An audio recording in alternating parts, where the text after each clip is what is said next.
പരിശുദ്ധ പ്രവാചകൻ്റെ ഒരു ജീവിതം ലോകത്തെ ഇങ്ങനെ മാറ്റിമറിച്ചത് എങ്ങനെയെന്ന് പഠിക്കുമ്പോഴാണ് നമ്മൾ അത്ഭുതത്തോടുകൂടി ആ ജീവിതത്തെ മനസ്സിലാക്കേണ്ടി വരുന്നത്. പരിശുദ്ധ പ്രവാചകൻ ലോകത്തെ മാറ്റിമറിച്ചത് ഏറ്റവും ആദ്യത്തേത് ദൈവസങ്കല്പത്തിലുള്ള മാറ്റമായിരുന്നു. ഭൂമിയിൽ ആദ്യമായി മനുഷ്യൻ പ്രകൃതി ശക്തികളെ ആരാധിച്ചിരുന്നു. ഇടി ഒരു ദൈവം, മഴയൊരു ദൈവം, ആകാശം ഒരു ദൈവം, ഇങ്ങനെ പ്രകൃതി ശക്തികളൊക്കെ ദൈവങ്ങളാക്കി മാറിയിരുന്നു. സൂര്യന് ദൈവം, ചന്ദ്രനൊരു ദൈവം, ഇങ്ങനെയായിരുന്നു.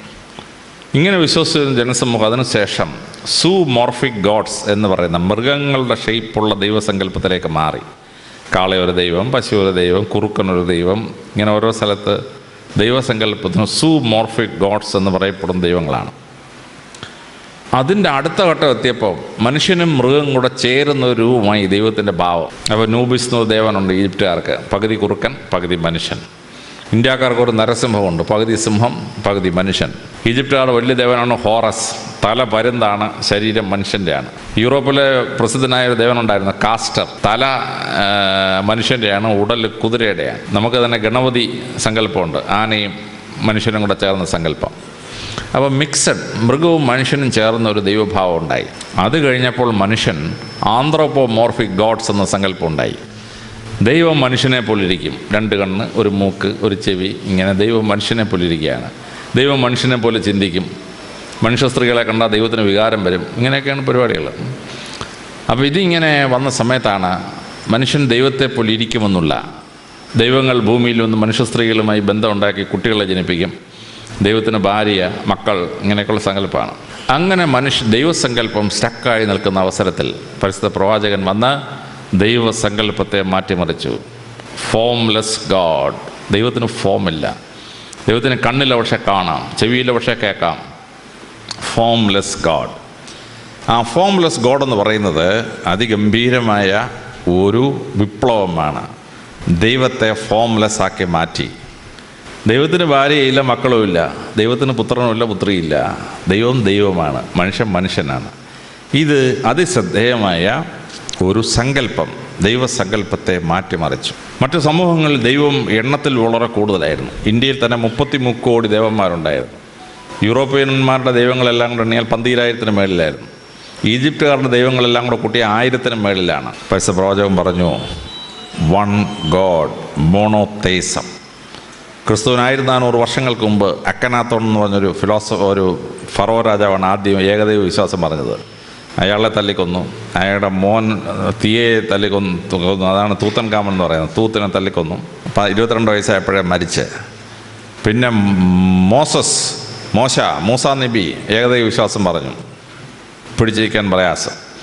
പക്ഷെ ലോകചരിത്രത്തിൽ മറ്റുള്ളവരെല്ലാം പരാജയപ്പെട്ടപ്പം ഏകദൈവ വിശ്വാസം, ഭൂമിയിൽ ഒരു ദൈവമേ ഉള്ളൂ, ആ വിശ്വാസത്തിലേക്ക് ലോകത്തെ കൊണ്ടുവന്നത്, ഫോംലെസ് ഗോഡ് എന്ന സങ്കല്പം കൊണ്ടുവന്നത് പരിശുദ്ധ പ്രവാചകൻ്റെ ഈശ്വര സങ്കല്പത്തിലുള്ള അത്യത്ഭുതകരമായ വിപ്ലവമാണ്. ആ വിപ്ലവത്തിൻ്റെ ഭാഗമായ പരിശുദ്ധ പ്രവാചകൻ രണ്ടാമതൊരു വലിയ വിപ്ലവം ഉണ്ടാക്കി. ദൈവത്തോട് പ്രാർത്ഥിക്കേണ്ടത് എങ്ങനെ? പണ്ട് ദൈവത്തിന് തൃപ്തി വരണമെങ്കിൽ മനുഷ്യൻ്റെ കുഞ്ഞുങ്ങളെ ബലി കൊടുക്കണം. ഗ്രീക്കുകാർ ട്രോയ് യുദ്ധത്തിന് പോവുകയാണ്. ട്രോയ് യുദ്ധത്തിന് പോകുമ്പം ഒരു പെൺകുട്ടിയെ ബലി കൊടുക്കണം. അപ്പം ആരെങ്കിലും ഒരു പെൺകുട്ടിയെ ബലി കൊടുക്കാൻ കൊണ്ടുവന്നാൽ 5000 സ്വർണ്ണ നാണയം കൊടുക്കാമെന്ന് പറഞ്ഞു അഗമെമ്നോൺ. ആരും കൊടുത്തില്ല. യുദ്ധം ചെയ്യിക്കണ്ടേ?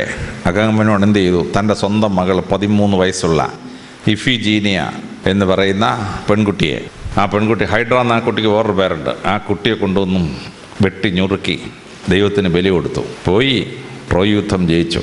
സ്വന്തം മക്കളെ ബലി കൊടുക്കണം. ഇബ്രാഹിം നബിയുടെ കാലത്ത് ഉണ്ടായിരുന്ന ആ തെറ്റിദ്ധാരണ, അദ്ദേഹം മകനെ ബലി കൊടുക്കണം ദൈവം പറഞ്ഞു, അങ്ങാർക്ക് അങ്ങ് തോന്നി. അങ്ങാര് മോനെ ബലി കൊടുക്കാൻ കൊണ്ടുപോയി. ദൈവം ഇടപെട്ടു, നീ കുഞ്ഞിനെ ബലി കൊടുക്കണ്ടെന്ന് പറഞ്ഞു, പകരം ആടിനെ ബലി കൊടുത്താളാൻ പറഞ്ഞു. അങ്ങനെയാണ് ഈ മട്ടൺ ബിരിയാണി ഉണ്ടാക്കുന്ന പരിപാടിയൊക്കെ നമ്മൾ പഠിച്ചത്. മട്ടണെ തിന്നുക, ദൈവം മനുഷ്യരെ വേണ്ട. അമേരിക്കയിലെ മായൻ സംസ്കാരവും അസ്ട്രക് സംസ്കാരവും അവർ എത്രത്തോളം മനുഷ്യൻ്റെ രക്തം ഒഴുക്കുന്നു അത്രത്തോളം ദൈവത്തിന് തൃപ്തിപ്പെടുമെന്നാണ്. UN പ്രസിദ്ധമായ ഒരു ഇതുണ്ട്, വേൾഡ് ഹെറിറ്റേജ് സൈറ്റ് ചിച്ചൻ ഇറ്റ്സയുടെ പിരമിഡ് ഉദ്ഘാടനം ചെയ്തപ്പോൾ 20,000 മനുഷ്യരെ കൊണ്ടുവന്ന് നെഞ്ച് പിളർന്ന് ചങ്കും കൂപ്പോടും ദൈവത്തിന് കൊടുത്തു. എന്തിനാണ് ദൈവത്തിന് തൃപ്തിപ്പെട്ടത്? ഇങ്ങനെ മനുഷ്യബലി മൃഗബലിയിലേക്ക് മാറി. യഹൂദന്മാർ പെസഹ ആചരിക്കുമ്പോൾ ജെറുസലേം ദേവാലയത്തിൽ ആടിനെ ബലി കഴിക്കും. Sisters AD 56 കണക്കെടുത്തു. 2,56,000 ആടുകളെയാണ് ബലിയഴിച്ചതെന്നാണ് കണക്കെടുത്തത്. 2,56,000 ആടുകൾ. അങ്ങനെ ആടിൻ്റെ ബലി നടന്നുകൊണ്ടിരിക്കുന്ന അവസരത്തിലാണ് യേശുക്രിസ്തു വന്നിട്ട് ആ ബലിയെ അഗ്രികൾച്ചറൽ പ്രോഡക്ട്സ് ഉപയോഗിച്ച് പ്രാർത്ഥിക്കാമെന്ന് പഠിപ്പിച്ചത്. അപ്പവും വീഞ്ഞും വെച്ച് പ്രാർത്ഥിക്കുക. അപ്പവും വീഞ്ഞും അഗ്രികൾച്ചറൽ പ്രോഡക്ട്സാണ്. അങ്ങനെ അഗ്രികൾച്ചറൽ പ്രോഡക്ട്സ് ഉപയോഗിച്ചുള്ള ഒരു പ്രാർത്ഥനയായി മാറി. അങ്ങനെ കാനിബാളിസത്തിൽ തുടങ്ങി മൃഗബലി എന്ന് പറയുന്ന സുവോളജിക്കൽ ബലിയായി, പിന്നെ ബോട്ടാണിക്കൽ ബലിയായി. അങ്ങനെ ഇരിക്കുന്ന സമയത്താണ് പരിശുദ്ധ പ്രവാചകൻ അത്ഭുതകരമായ വിപ്ലവം ഉണ്ടാക്കിയത്. പ്രവാചകൻ പറഞ്ഞു, ദൈവത്തെ സന്തോഷിപ്പിക്കാൻ ഒരു മൃഗത്തെയും കൊല്ലണ്ട, ഒരു സസ്യത്തെയും കൊല്ലണ്ട, നിങ്ങൾ ദൈവത്തോട് നേരിട്ടങ്ങ് പ്രാർത്ഥിച്ചാൽ മതി. No form of worship, no bloodshed is required. ദൈവത്തോട് പ്രാർത്ഥിക്കാൻ. അങ്ങനെ ഈ ബലി എന്ന സങ്കല്പം മാറ്റി നേരിട്ട് ദൈവത്തോട് പ്രാർത്ഥിക്കേണ്ട സിസ്റ്റം കൊണ്ടുവന്നു. ആ സിസ്റ്റം കൊണ്ടുവന്നപ്പോൾ പ്രവാചകൻ ചെയ്തത് അത്യത്ഭുതകരമായ ഒരു മെഡിക്കൽ സയൻസാണ്. പ്രവാചകൻ പ്രാർത്ഥിക്കാൻ നേരം സമയം ഫിക്സ് ചെയ്തു. വെളുപ്പാങ്കാലത്ത് 4 മണിക്ക് കമ്പൽസറി അല്ലാത്തൊരു നിസ്കാരമുണ്ട്. പക്ഷേ കമ്പൽസറി നിസ്കാരങ്ങൾ 5 എണ്ണം. സൂര്യൻ ഉദിക്കുന്നു, സൂര്യനെ കാണാൻ വയ്യ, സൂര്യരശ്മികൾ കാണാം, ഒരു നിസ്കാരം. ഒരു വടി നാട്ടിയാൽ വടിക്ക് നേരില്ലാതാവുന്ന അവസരത്തിൽ മിഡ് ഡേ സൂര്യൻ നേരെ വടിയുടെ മേളിൽ വരുന്ന സമയത്ത് 2ാമത്തെ നിസ്കാരം.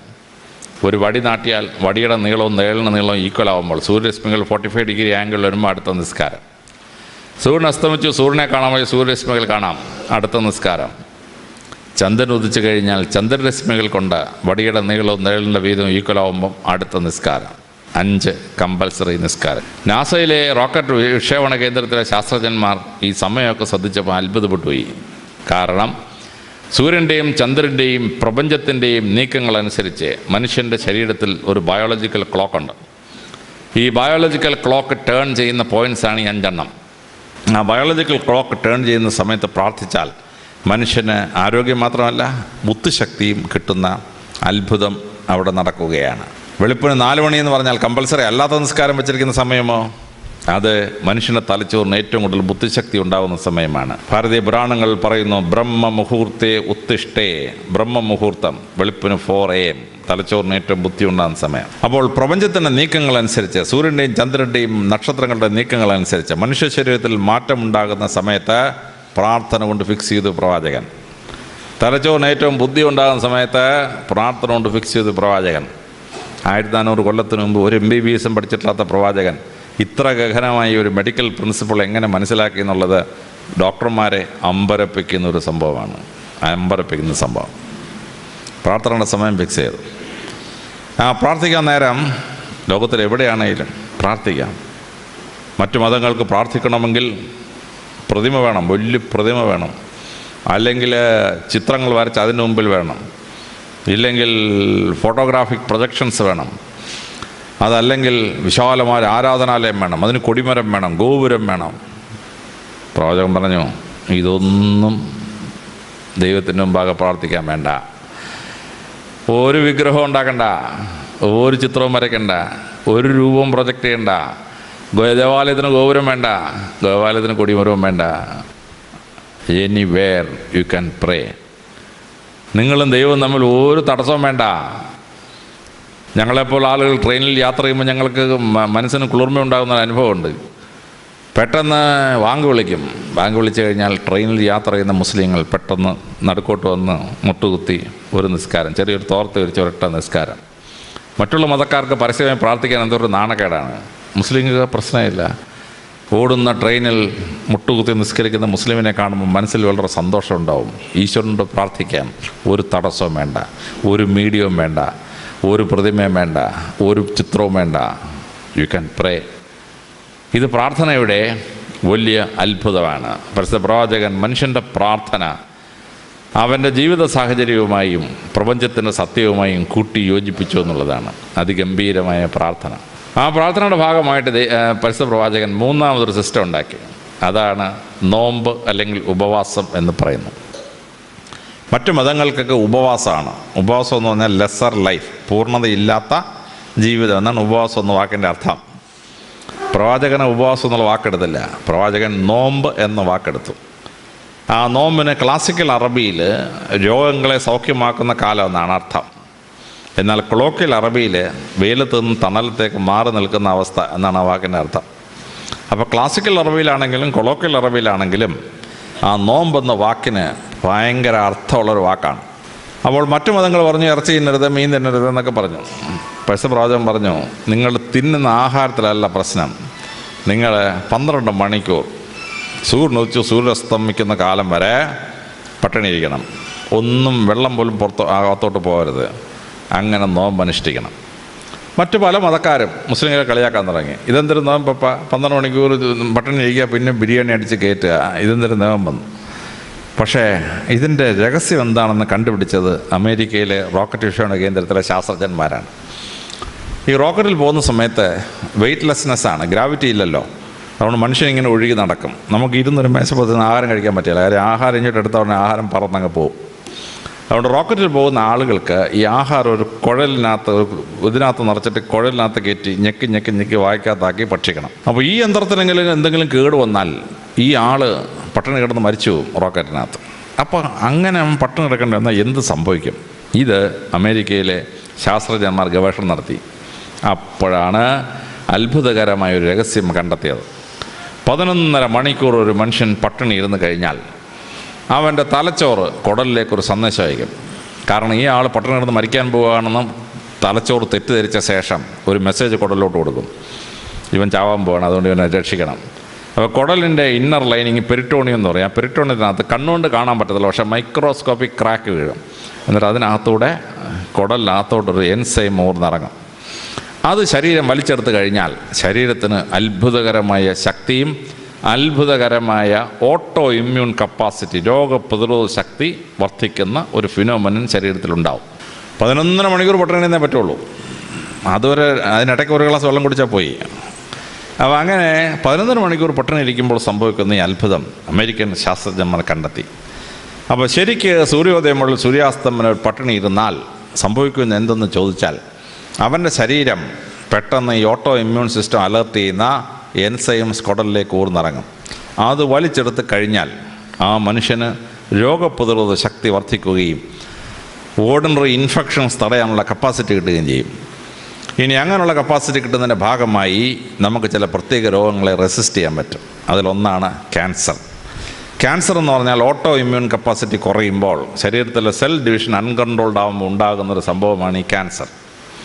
ശരിക്കും നോമ്പ് നോക്കുന്നൊരു മുസ്ലിമിന് ക്യാൻസർ വരാനുള്ള സാധ്യത വളരെ കുറവാണ്. നിങ്ങൾ RCCയിൽ പോയി ഏറ്റവും കുറവ് ക്യാൻസർ വരുന്ന ആർക്കാന്ന് ചോദിച്ചാൽ ഡോക്ടർമാർ എപ്പോഴും പറഞ്ഞുതരും, നെറ്റിയിൽ താഴമ്പുള്ള മുസ്ലിം വളരെ അപൂർവമായിട്ട് ക്യാൻസർ പിടിച്ച് റീജിയണൽ ക്യാൻസർ സെൻ്റർ ചെല്ലാറുള്ളൂ.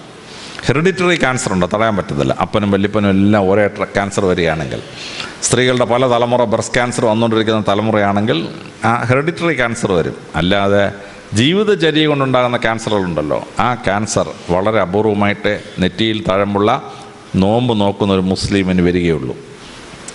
എയ്ഡ്സ് രോഗം വരാനുള്ള സാധ്യത വളരെ കുറവാണ്.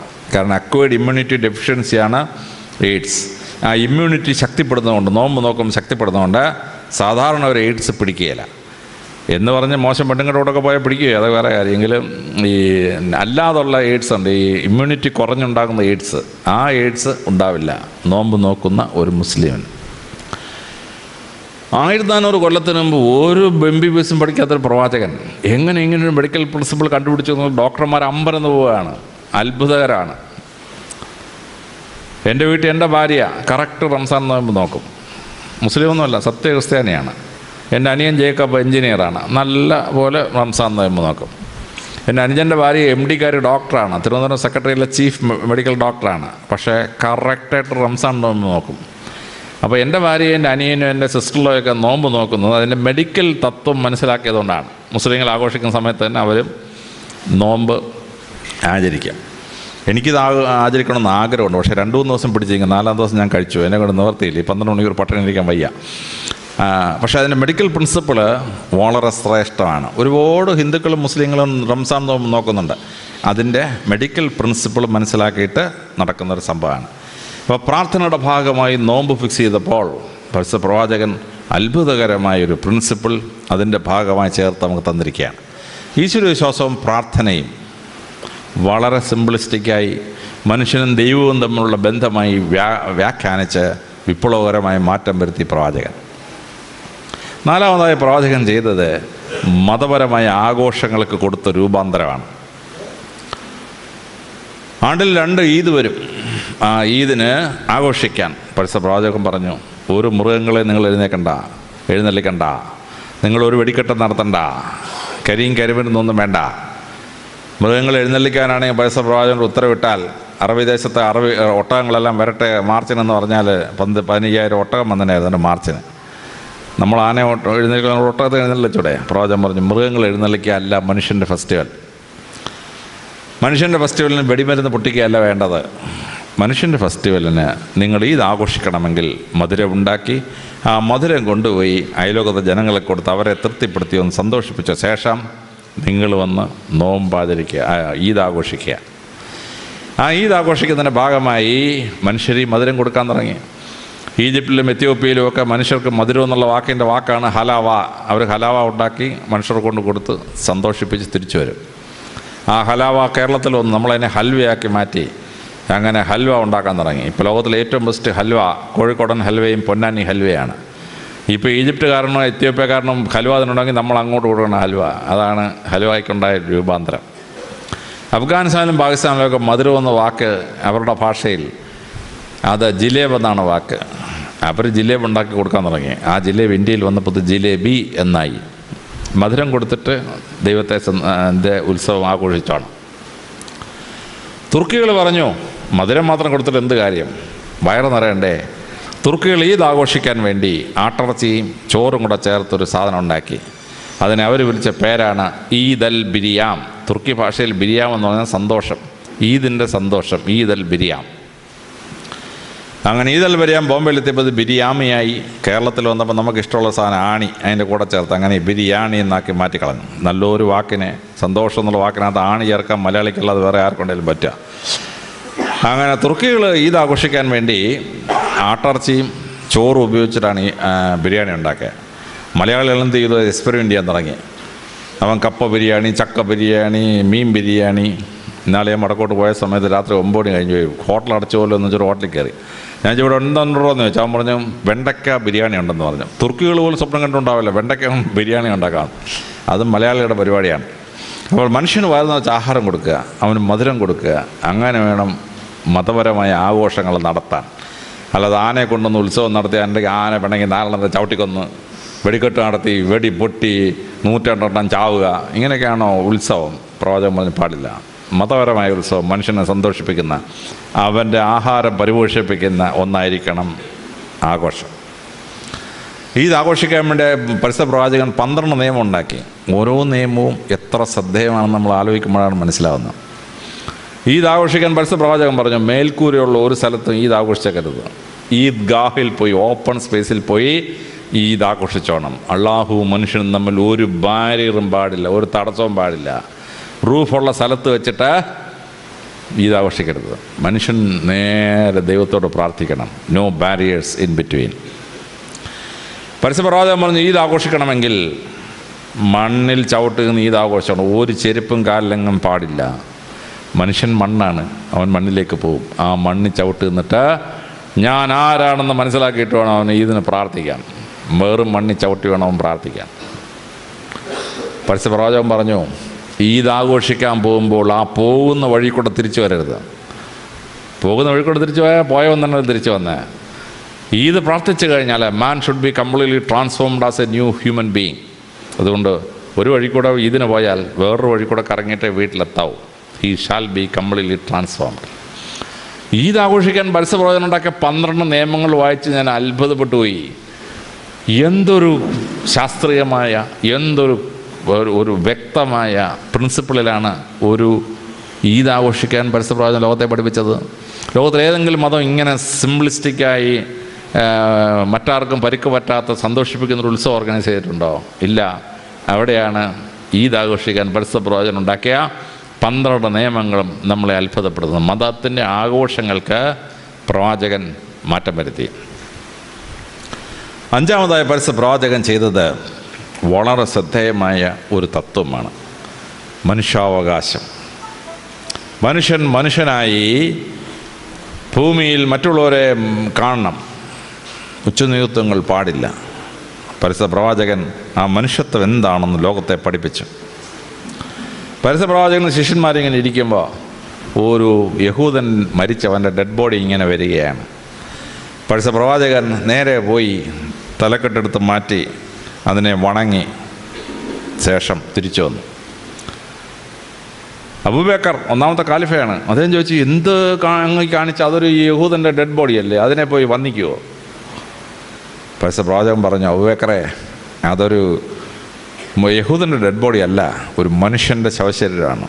അതിനെ ബഹുമാനിക്കണം. അതാണ് നിങ്ങൾ ചെയ്യേണ്ടത്, മനുഷ്യനെ ബഹുമാനിക്കണം. ഇന്നൊരു ശവശരീരം പോകുമ്പോൾ ഒരു സബ് ഇൻസ്പെക്ടർ വണ്ടിയും കൊണ്ട് വന്നാൽ സബ് ഇൻസ്പെക്ടർ വണ്ടി നിർത്തി ഇറങ്ങി അതിന് ഉപചാരം അർപ്പിക്കാം. വെട്ടി ഞുറുക്കി ഒരു ശരീരം കിടക്കുകയാണ്, ഞങ്ങളവിടെ പോയി ഇൻക്വസ്റ്റും പോസ്റ്റ്മോർട്ടം ചെയ്യാൻ ചെല്ലുമ്പോൾ ആദ്യം ഞങ്ങൾ തൊപ്പി പൊക്കി ബോഡിയെ വന്നിച്ച ശേഷം തിരിച്ച് തൊപ്പി വെച്ചിട്ടേ തുടങ്ങുള്ളൂ പരിപാടി. ശവശരീരത്തെ വന്ദിക്കാൻ പോലീസിനെ പഠിപ്പിച്ചത് പരിശുദ്ധ പ്രവാചകനാണ്. പരിശുദ്ധ പ്രവാചകൻ തലക്കെട്ടെടുത്ത് ശവത്തെ വന്ദിച്ചതാണ് പോലീസിനെ പഠിപ്പിച്ച സംഭവം. ബാച്ചുകളായുള്ള സബ് ഇൻസ്പെക്ടർമാർക്ക് ഞാൻ ക്ലാസ് എടുക്കുമ്പം ശവശരീരത്തെ വന്ദിക്കാൻ പ്രവാചകൻ പഠിപ്പിച്ച എങ്ങനെയാണെന്ന് ഈ സർവ്വ കേരളത്തിലെ മുഴുവൻ SI-മാരെ ഞാൻ ക്ലാസ് എടുത്തിട്ടുണ്ട്. ശവശരീരത്തെ വന്ദിക്കണം. മരിച്ചു കഴിഞ്ഞാൽ പോലും മനുഷ്യാവകാശങ്ങൾ അവർക്ക് ഉറപ്പുള്ളതാണ്. പരിശുദ്ധ പ്രവാചകനെ അദ്ദേഹത്തിന് അമ്മയുടെ വീട്ടിൽ പോയി പ്രവാചകൻ, അമ്മ വീട്ടുകാരെല്ലാം കൂടെ കല്ലെറിഞ്ഞ് പ്രവാചകന് പരിക്ക് പറ്റി, രക്തം ഒലിച്ചുകൊണ്ടൊരു മരത്തിന് ചോട്ടിപ്പോയി നിൽക്കുകയാണ് പ്രവാചകൻ. അപ്പോൾ ദൈവത്തിൻ്റെ മാലാഖ പ്രത്യക്ഷപ്പെട്ടു. പ്രവാചക, ഇവരെ അങ്ങ് സംഹരിച്ചേക്കട്ടെ എന്ന് ചോദിച്ചു. പ്രവാചകൻ പറഞ്ഞു, അള്ളാഹു അങ്ങ് പരമകാരുണികനാണ്, അങ്ങ് കരുണയാണ് കാണിക്കേണ്ടത്. ഇവർക്കിപ്പോൾ ഞാൻ പ്രസംഗിക്കുന്നത് മനസ്സിലാവുന്നില്ല, അതുകൊണ്ട് അവരെന്നെ കല്ലെറിഞ്ഞെന്നുള്ളേ ഉള്ളൂ. ഏതാനും വർഷത്തിന് ശേഷം അവർക്ക് സത്യമൊക്കെ മനസ്സിലാവും, അവരിഞ്ഞ് വന്നോളൂ എന്ന് പറഞ്ഞു. മാലാഖ ചോദിച്ചപ്പോൾ സാധാരണ മനുഷ്യനാണെങ്കിൽ അവന്മാരെല്ലാം ഒന്ന് ശരിയാക്കേക്കാൻ പറഞ്ഞതിനായിരുന്നു. പ്രവാചകൻ പറഞ്ഞു, നോ, പരമാവനായ അള്ളാഹു കരുണ വേണം മനുഷ്യനോട് കാണിക്കാൻ. അവർ കുറച്ച് കഴിയുമ്പോൾ സത്യം മനസ്സിലാകുമ്പോൾ തിരിച്ചു വന്നോളും, മനുഷ്യത്വപരമായി അവരോട് ഡീൽ ചെയ്യാൻ പറഞ്ഞു. പരിശുദ്ധ പ്രവാചകൻ സ്വർഗാരോഹണം ചെയ്യുന്നതിന് മുമ്പ് ചെയ്തൊരു പ്രസംഗമുണ്ട്. ആരെങ്കിലും വായിച്ചിട്ടില്ലെങ്കിൽ അത് വായിക്കണം. മനുഷ്യത്വത്തിൻ്റെ പരമകാരുണ്യ ഭാവമാണ്. അറബിയെന്നോ അറബി അല്ലാത്തവനെന്നോ, വെളുത്തവനെന്നോ കറുത്തവനെന്നോ, ഉന്നതകുല ജാതനെന്നോ ഉന്നതകുല ജാതൻ അല്ലെന്നോ ഉള്ള ഭൂമിയിൽ മനുഷ്യൻ്റെ യാതൊരു ക്ലാസിഫിക്കേഷനും മനുഷ്യനും തമ്മിൽ പാടില്ല. എല്ലാവരും തുല്യരാണ്. ലോകത്തിൽ ആദ്യമായി മനുഷ്യർ തുല്യരാണെന്ന വലിയ തത്വം ഫ്രഞ്ച് വിപ്ലവം ഉണ്ടാവുന്നതിന് ഒരു 1200 വർഷത്തിന് മുമ്പ് പ്രവാചകൻ്റെ ഫെയർവെൽ സ്പീച്ചാണ്. സ്വർഗാരോഹണം ചെയ്യാൻ പാടില്ല, അതിന് മുമ്പ് ലാസ്റ്റ് പ്രവാചകൻ്റെ പ്രസംഗമാണ്. ഒരു തരത്തിലുള്ള ഉച്ചനീചത്വങ്ങളും മനുഷ്യർ തമ്മിൽ പാടില്ല. നിങ്ങൾ ഏകോദര സഹോദരങ്ങളെ പോലെ ഈ ഭൂമിയിൽ ജീവിക്കണം. അത് പറഞ്ഞിട്ടാണ് പ്രവാചകൻ സ്വർഗാരോഹണം ചെയ്തത്. ലോകത്തിലെ എല്ലായിടത്തും ജാതി ഇന്ത്യ ഉണ്ടാക്കി. ഈജിപ്തുകാർക്ക് 4 ജാതി, ബാബിലോണുകാർക്ക് 4 ജാതി. കേരളത്തിൽ ഇന്ത്യയിലെ ബ്രാഹ്മണൻ, ക്ഷത്രിയൻ, വൈശ്യൻ, ശൂദ്രൻ, പിന്നൊരു പഞ്ചമൻ, 5 ഗ്രൂപ്പാണ്. ചൈനക്കാർക്ക് 4 ജാതി. പ്രവാചകൻ പറഞ്ഞു, ജാതി എന്നൊരു സാധനം പാടില്ല. ഇന്നിവിടെ പ്രാർത്ഥനയിൽ പറഞ്ഞ ഭാഗമാണത്. പ്രവാചകൻ പറഞ്ഞ്, നിങ്ങളുടെ ഇടയ്ക്ക് ഞാൻ ക്ലാസിഫിക്കേഷൻ ഉണ്ടാക്കിയിട്ടുണ്ട്, പക്ഷേ ഒരേ ആദത്തിൻ്റെയും അവയുടെയും സന്ധി പരമ്പരകളിൽ ഭൂമിയിലെ മനുഷ്യർ മുഴുവൻ, അതിനകത്ത് യാതൊരു വ്യത്യാസവും ഈശ്വരൻ കൽപ്പിച്ചിട്ടില്ല. ഏകോദര സഹോദരങ്ങളോട് ജീവിക്കണം. പിന്നെ നിങ്ങളെ തിരിച്ചറിയാൻ വേണ്ടി ചില ക്ലാസിഫിക്കേഷനൊക്കെ ഉണ്ട്, പക്ഷേ നിങ്ങളെല്ലാം ഒരപ്പൻ്റെ അമ്മയുടെ മക്കളാണെന്ന് നിങ്ങൾ ധരിച്ചു കൊള്ളണം. അതാണ് പരിശുദ്ധ ഖുർആൻ പഠിപ്പിച്ചത്. അതാണ് പ്രവാചകൻ ഫെയർവെൽ സ്പീച്ചിൽ പഠിപ്പിച്ചത്. എല്ലാ മനുഷ്യരും തുല്യരാക്കി. ഇസ്ലാം ഈജിപ്തിൽ ചെല്ലുമ്പോൾ 4 കക്ഷിയുള്ളൊരു ഗ്രൂപ്പായിരുന്നു, 4 ജാതി ഉണ്ടായിരുന്നു. ഇസ്ലാം ഈജിപ്തിലെ ജാതികളെ തുടച്ചു നീക്കി. ഇന്ന് ഈജിപ്തിലെ ഫറോ രാജാവിൻ്റെ സന്ധി പരമ്പരപ്പെട്ട ആരാണ്, അവിടുത്തെ അടിമയുടെ സന്ധി പരമ്പപ്പെട്ട ആരാണെന്ന് ഈജിപ്തിൽ കണ്ടുപിടിക്കാൻ പറ്റുമോ? കണ്ടുപിടിക്കാൻ പറ്റില്ല. ബാബിലോണിൽ 4 ജാതി ഉണ്ടായിരുന്നു. ബാബിലോണിലെ 4 ജാതികളും തുടച്ചു നീക്കി, എല്ലാവരും തുല്യരാക്കി. ഇന്ത്യയിൽ 4 വർണ്ണങ്ങളും 800 ജാതികളും 8000 ഉപജാതിയുമുള്ള ഒരു സമൂഹമായിരുന്നു ഇന്ത്യ. ഇന്ത്യയിൽ ഇസ്ലാം വന്നു. ഇസ്ലാം മതം എന്തുണ്ടായി? ജാതി ചിന്ത തുടച്ചു നീക്കി. ഇന്ന് ഒരു മുസ്ലിം ബ്രാഹ്മണൻ പണ്ട് വേദം ചേർന്നവനാണോ, ശൂദ്രൻ വേണ്ടത് ചേർന്നവനാണോ, SC ST വേദം ചേർന്നവൻ കണ്ടുപിടിക്കാൻ പറ്റുമോ? കണ്ടുപിടിക്കാൻ പറ്റില്ല. കാരണം ജാതിയില്ല. ഒരിക്കൽ ഇസ്ലാം മതം സ്വീകരിച്ചു കഴിഞ്ഞാൽ എല്ലാവരും തുല്യരാണ്. മഹാനായ ഹറൂൺ അൽ റഷീദ് ഉമായത് കാലിഫേറ്റിൻ്റെ, അബ്ബാസിഡ് കാലിഫേറ്റിൻ്റെ വലിയ റൂളറാണ്. AD 780 മുതൽ 808 വരെ ഭരിച്ചിരുന്ന ആൾ. അദ്ദേഹം പള്ളിയിൽ പ്രാർത്ഥിക്കാൻ ചെന്ന് അങ്ങോട്ട് മുട്ട് കുത്തുകയും അവിടെ നിന്ന് ആൾ ചാടിയും എഴുന്നേറ്റ്. കാരണം അവിടെ തൊട്ടടുത്ത് മുട്ട് കുത്തിയിരുന്ന ആൾ ബാർബറായിരുന്നു, അദ്ദേഹത്തിൻ്റെ ഷേവ് ചെയ്യുന്ന ബാർബറാണ്. ചാടി എഴുന്നേറ്റ്. ഹറൂൺ അൽ റഷീദ് ചോദിച്ചു, നീ എന്താണ് ചാടി എഴുന്നേക്കുന്നത്? അയ്യോ, ചക്രവർത്തിയുടെ കൂടെ ഞാൻ മുട്ടുകുത്താനോ? ഹറൂൺ അൽ റഷീദ് ചോദിച്ചു, എന്തോ ചക്രവർത്തിയുടെ? അല്ലാഹുവിൻ്റെ മുമ്പിൽ നീ ഞാനും ഒന്നാ. ഞാനിപ്പോൾ എനിക്കൊരു ജോലി ചക്രവർത്തിയായിട്ട് ദൈവം തന്നിരിക്കുന്നു, നീ ബാർബർ. അതുകൊണ്ടെന്താണ്? തൊഴിലനുസരിച്ച് മനുഷ്യനെ വേർതിരിക്കാനോ? പാടില്ല. നമ്മളെല്ലാവരും തുല്യരാണ്. ഹറൂൺ അൽ റഷീദും ബാർബറും തൊട്ടപ്പുറത്തും ഇപ്പുറത്തും മുട്ടുകുത്തിയിരുന്ന് പ്രാർത്ഥിച്ച് ഇസ്ലാം പള്ളിയിൽ. കാര്യം അള്ളാഹുവിന് മുമ്പിൽ എന്തോ ചക്രവർത്തി, എന്തൊരു ബാർബർ. ക്രിസ്തുമതം ഇവിടെ വന്നു. ക്രിസ്തുമതത്തിൽ ഓരോരുത്തരും കുടുംബവും പറയും, ഞങ്ങൾ ബ്രാഹ്മണൻ വേദം, ഞങ്ങൾ നായർ വേദം ചേർന്നാണ്, ഇവൻ പുലയ ക്രിസ്ത്യാനിയാണ്, മറ്റവൻ മൂക്രിയാണ്, ബാക്രിയാണെന്നൊക്കെ പറയും. ഇസ്ലാമി പാക്രിയില്ല, പൂക്രിയില്ല. ഏത് ജാതിയിൽ നിന്നാണ് ഇവൻ ഇസ്ലാമിൽ ചേർന്നതെന്ന് ഒരു കുടുംബവും കണക്ക് സൂക്ഷിക്കുന്നില്ല. ചൈനയിലെ ഉഗ്യൂർ പ്രോവിൻസിൽ ഇസ്ലാം പിടിച്ചെടുത്തു. ഉഗ്യൂർ പ്രോവിൻസിൽ പണ്ടത്തെ മംഗോളിയൻ ആരാണ്, പണ്ടത്തെ മാഞ്ചു ആരാണ്, പണ്ടത്തെ ചിങ് ഡൈനാസ്റ്റിപ്പെട്ടവൻ ആരാണെന്ന് ഒന്നും അറിഞ്ഞൂടാ. ഈക്വലൈസ്ഡ്. ജാതി വ്യവസ്ഥ ഇല്ലാതാക്കി, മനുഷ്യർ തമ്മിലുള്ള വേർതിർത്തി ഇല്ലാതാക്കി ഇസ്ലാം ഏതൊക്കെ രാജ്യത്തിൽ പോയിട്ടുണ്ടോ അവിടെ ഒരു ജാതിയില്ല. Everybody is equal. ഇതാണ് ഇസ്ലാമിൻ്റെ അത്ഭുതം. പരിശുദ്ധ പ്രവാചകൻ്റെ ഒരു അത്ഭുതമാണ്. മനുഷ്യാവകാശങ്ങൾ പരിപാലിച്ചു. ഇനി മനുഷ്യാവകാശങ്ങൾ പരിപാലിച്ചതുപോലെ തന്നെ താഴ്ന്ന ജീവികളുടെ മനുഷ്യാവകാശം വരെ അദ്ദേഹം സംരക്ഷിച്ചു കൊടുത്തു. ബദർ യുദ്ധം നടക്കുകയാണ്, സൈന്യം പോവുകയാണ്. അപ്പോൾ ഒരു പട്ടി പ്രസവിച്ചിറക്കുകയാണ്, ഒരു നായ പ്രസവിച്ചിറക്കുകയാണ്. പരിശുദ്ധ പ്രവാചകൻ പറഞ്ഞു, സൈന്യം വഴിമാറിപ്പോകാൻ പറഞ്ഞു. ആ മൃഗം പ്രസവിച്ച് കിടക്കുമ്പോൾ അതിൻ്റെ ശല്യം ഉണ്ടാക്കാൻ പാടില്ല. സൈന്യം വഴിമാറിപ്പോകാൻ തുടങ്ങി. അപ്പോഴും പ്രവാചകൻ അറിയാം, ഈ പോലീസിൻ്റെ സ്വഭാവം അറിയാം. ഈ പോലീസിനും പട്ടാളത്തിന് യൂണിഫോമും കാലേ ഒരു ഷൂസും കിട്ടിയാലുണ്ടല്ലോ എന്തിനേയും തൊഴിച്ചു കളയും. അതാണ് പോലീസിൻ്റെ സ്വഭാവം. ഇവൻ തൊഴിക്കുമെന്നുള്ള അദ്ദേഹത്തിന് അറിയാം. അദ്ദേഹം 2 പട്ടാളക്കാരെ അവിടെ കാവൽ നിർത്തി.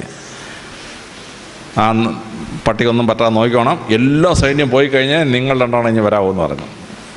മൃഗത്തിന് പോലും സംരക്ഷണം. മൃഗത്തിന്, മനുഷ്യന് മാത്രമല്ല മൃഗത്തിന്. പ്രവാചകൻ പറഞ്ഞ രസകരമായ കഥയുണ്ട്. ഒരു വേശ്യസ്ത്രീ സ്വർഗത്തിൽ പോയ കഥയാണ്. ഒരു പ്രോസ്റ്റിറ്റ്യൂട്ട് ഇങ്ങനെ നടന്നു വരുമ്പോൾ ഒരു പട്ടി ഒരു കിണറിൻ്റെ ചുറ്റും കിടന്ന് ഓടുന്നു. കുറച്ച് കഴിഞ്ഞ് ദാഹിച്ച് വെള്ളം കിട്ടാതെ അതിങ്ങനെ തളർന്നങ്ങ് വീണ്. അപ്പം അതുവഴി ഒരു പ്രോസ്റ്റിറ്റ്യൂട്ട് വന്നു. ആ പ്രോസ്റ്റിറ്റ്യൂട്ട് സ്വർഗത്തിൽ ചെന്നപ്പം അള്ളാഹു പറഞ്ഞു, കയറിപ്പൊക്കോളാൻ പറഞ്ഞു. മലക്ക് പറഞ്ഞു, അള്ളാഹു ഈ സ്ത്രീ ഭൂമിയിലൊരു പാപിനിയായ സ്ത്രീയാണെന്ന് അങ്ങേക്ക് അറിഞ്ഞൂടെ, അങ്ങനെയാണ് ഈ സ്ത്രീ കയറിപ്പോകാൻ പറഞ്ഞത്. അള്ളാഹു പറഞ്ഞു, വിവരം അറിയാതെ മലക്കെ സംസാരിക്കരുത്, ഞാൻ നിന്നോട് കഥ പറഞ്ഞു തരാമെന്ന് പറഞ്ഞു. കിണറിൻ്റെ തീരത്ത് പട്ടി കുഴഞ്ഞു വീണപ്പോൾ ആ സ്ത്രീ എന്ത് ചെയ്യുന്നറിയാമോ? ആ സ്ത്രീ തൻ്റെ വസ്ത്രത്തിന് കുറേ ഭാഗം വലിച്ച് കീറി ഒരു കയർ പോലെ ഉണ്ടാക്കി ഷൂസ് കെട്ടി വെള്ളത്തിലേക്ക് ഇറങ്ങി. ഒരു ഷൂസ് വെള്ളം പട്ടിയുടെ വായിൽ ഒഴിച്ചു കൊടുത്തു. പട്ടി കുറച്ച് ജീവനൊക്കെ വീണ് നിന്ന്. 2ാമതൊരു ഷൂ ഒഴിച്ചു കൊടുത്തു. 3ാമതൊരു ഷൂ ഒഴിച്ചു കൊടുത്തു. 3 ഷൂസ് നിറച്ച് വെള്ളം കിട്ടിയപ്പം പട്ടി എഴുന്നേറ്റ് വാലാട്ടിയിട്ട് പോയി. പട്ടി ആയതുകൊണ്ട് വാലാട്ടി. മനുഷ്യനാണെങ്കിൽ 2 കുരയും കൂടെ കൊളുത്തന്നെയായിരുന്നു മനുഷ്യൻ്റെ സ്വഭാവത്തിന്. അപ്പോൾ ഇത് പറ്റി 3 തവണ വെള്ളത്തിൻ്റെ പിന്നെ ഷൂസും കേടായിപ്പോയി. പിന്നെ ആ ഷൂസ് ഇട്ട് നടക്കാൻ പറ്റുമോ? ഒരു ഷൂസ് പോയാൽ പിന്നെ മറ്റൊരു ഷൂസ് കൊണ്ട് കാര്യമുണ്ടോ? തിളച്ച മണലിലൂടെ ആ സ്ത്രീ നടന്നുപോയി. കാലിനടിവശം പൊള്ളി. ഷൂസ് വാങ്ങിക്കണ്ടേ? അന്ന് രാത്രി വീണ്ടും വ്യഭിചരിച്ചു. ആ പൈസ കൊണ്ട് അവൾ ഷൂസ് വാങ്ങിച്ച് അങ്ങനെ ഒരു പട്ടിയുടെ ജീവൻ